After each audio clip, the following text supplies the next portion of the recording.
All right, so we are here with our NFL Wild Card Weekend predictions. I am very, very excited for the playoffs to start, especially coming off of a great regular season and a great Week 18 with one of the best football games between the Chargers and Raiders. One of the best football games I have seen probably since the Chiefs Rams a few years ago, and you could argue that this game was even better, maybe even one of the greatest football games of all time. Last week, I went 10-6 in the final week of the regular season. Overall, this year, I did pretty good in my picks. So let's get right into the matchups. The first matchup of Wild Card Weekend, we have the Raiders and the Bengals. Now, the Bengals did beat the Raiders 32-13 in their first matchup of the season. Now, the Raiders, they beat the Chargers, as I mentioned earlier on in the video, in probably the best game in years for the NFL. Derek Carr, 2-touchdown game. Josh Jacobs ran crazy over that Chargers defense. 26 carries, 132 yards, a touchdown. They do get Darren Waller healthy for the playoffs. And Derek Carr to Hunter Renfrow. If you're talking about a Raiders game, you can't forget to mention that duo, that combo, because it's probably one of the top 5 duos in the NFL. Now you have the Bengals. They rested their starters against the Browns. Joe Burrow's last game against the Chiefs went absolutely insane. 446 yards, 4 touchdowns. Jamar Chase, 11 receptions, 266 yards, and 3 touchdowns. Now, this game, I think, is going to be a bit tough for the Raiders because the Bengals are very, very explosive on offense. They have great weapons.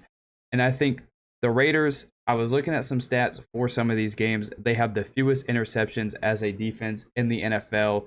So if they're not able to cause turnovers with a very explosive offense like the Bengals and having a fairly average run defense and Joe Mixon being a very good running back, trying to stop all of that on top of that, not able to get turnovers and all the weapons that the Bengals have on offense and the Bengals having a okay defense, I think is going to be a little bit much for the Raiders, although I think we have to give the Raiders credit for the fact that they're even here after all the distractions. Rich Bisaccia, got to give that man a whole bunch of credit. Should honestly get the Raiders job. But I think the Bengals and their explosive offense will be too much for the Raiders, and the Bengals will defeat the Raiders. The next matchup of Wild Card Weekend, we have the Patriots and the Bills. They split their season series 1-1, albeit that first game was absolutely disgusting. The weather was terrible, and the Patriots ran all over the Bills. The second matchup, well, the Bills were able to get their revenge and play a great game in that second one. Now, the Patriots, they're coming in, losing to the Dolphins. Mac Jones not playing well, throwing that pick six, and the Patriots were down 17-0 at one point in that game. The Bills, they were able to beat the Jets to win the division, albeit they did struggle at times against the Jets. But Josh Allen threw for 239 yards and 2 touchdowns.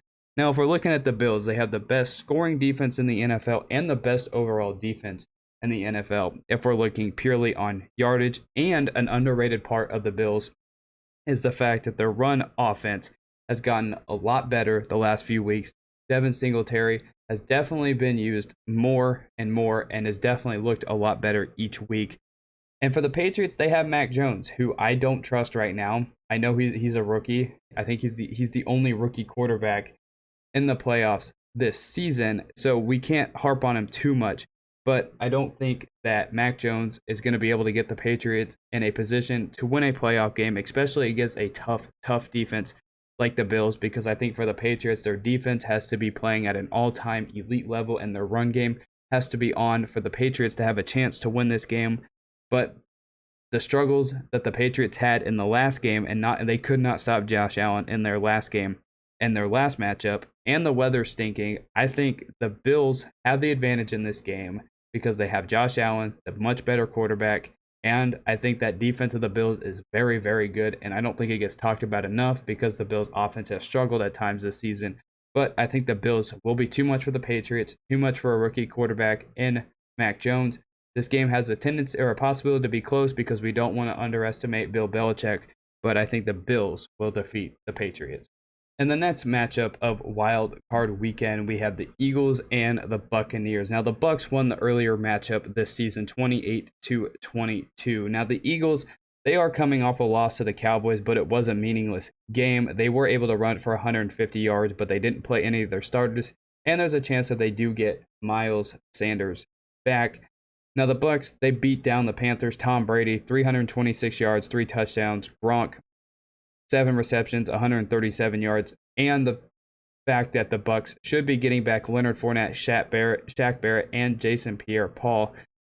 And I'm about to bring up the Buccaneers' run defense. Well, why would I bring that up? We know that the Buccaneers have a very good run defense. Well, that has struggled at times, but with them getting healthy on the defensive side of the ball, and because the Eagles are the #1 rushing team in the NFL, albeit it's a run the football by committee. Jalen Hurts, Miles Sanders, everybody on that offense runs the football.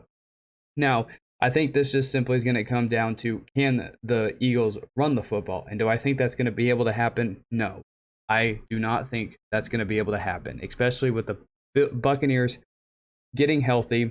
And for the offense of the Buccaneers, they obviously have Tom Brady, who you could argue could win MVP. They get Leonard Fournette. They have Gronk. They have Mike Evans. And they also have Scotty Miller, who was a complete X factor in the playoffs last year.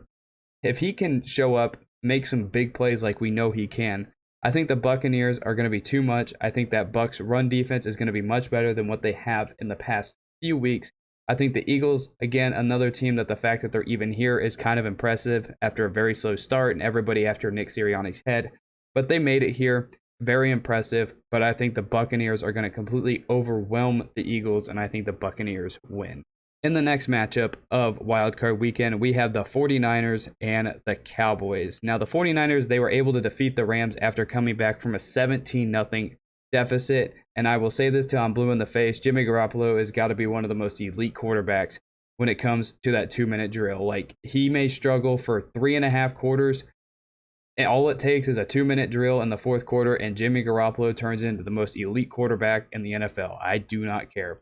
But they also have Debo, who's so electric. He had 12 touches, 140 total yards, and a touchdown in that game against the Rams. Now, the Cowboys, they beat the Eagles in a meaningless game, put up a 50-burger, and I think this is where Cowboys fans get very, very delusional because they beat down on a team. They hung 50 on them in a game where the other team, the Eagles, didn't play any of their starters. So I think that game honestly may have hurt the Cowboys more than anything because their confidence got a little bit too high. But Dak threw for 295 yards, 5 touchdowns. Zeke ran the ball a little bit better than he has in past weeks. He did have 87 yards rushing. And Cedric Wilson, who has stepped up after the Michael Gallup injury, he had 5 receptions, 119 yards, and 2 touchdowns. Now, this game, we know exactly what's going to happen. The 49ers are going to run the football. Whether it's Debo, Elijah Mitchell, I've seen George Kittle run the football. It does not matter. The 49ers are running the football. And the Cowboys, they give up 4.5 yards per rush on defense.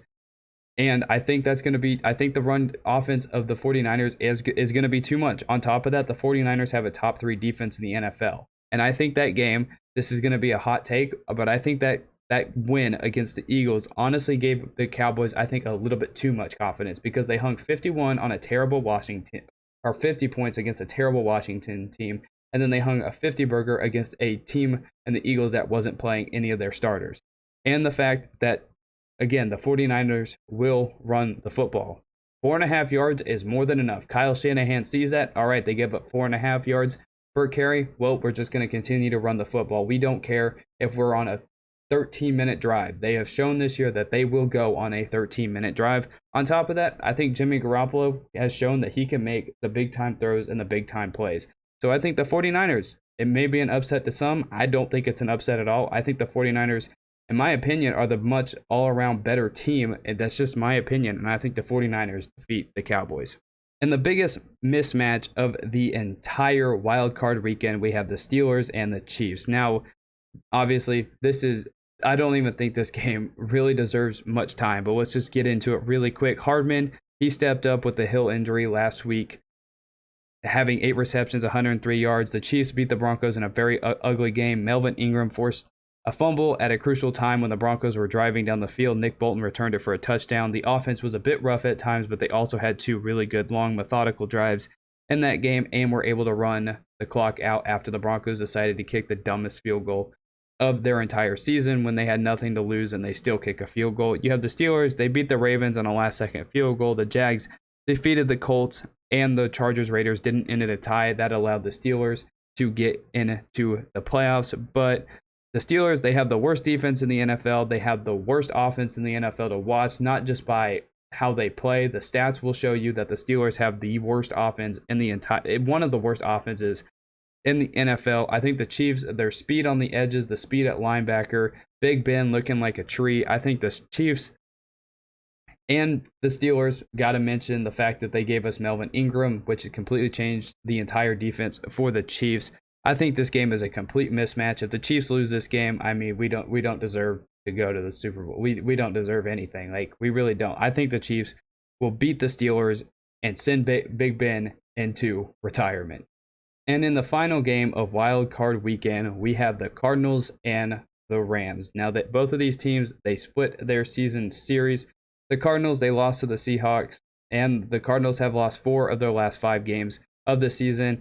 Kyler Murray and the entire Cardinals team hasn't played particularly well the last stretch of the season, especially when the fact that they lost to the Lions. You have the Rams, they clinched the NFC West, albeit in a loss to the 49ers thanks to the Cardinals losing to the Seahawks.